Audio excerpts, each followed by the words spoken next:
තිදැස් සහ ආත්මි මුණ ගැසෙයි. අයිස් ක්‍රීමක් නිසා වෙන්න යන දේ මෙන්න. හිරිපොද වැස්ස කතාවේ ආත්මි තිදැස්ගේ කම්පැනි එකේ වැඩට ඇවිත් මාස ගණනක් ගියත් තාමත් ආත්මී තිදැසුයි මුණ ගැහුණේ නෑ.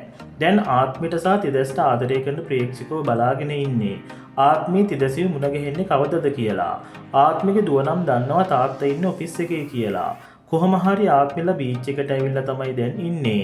ආත්මිකේ දුවව පේසල බීච් එක පාගන්න කියලා එක්කන් යනවා.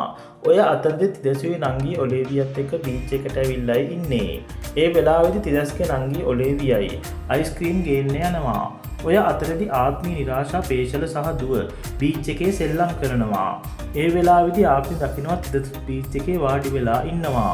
ඉතින් ආත්මි තිදැස් එක්ක කතා කරන්න කියලා හිතාගෙන එනකොටම එතනට තිදැස්ගේ නංගි ඔලිවියා අයිස්ක්‍රීම් වගේක් අරගෙන එනවා.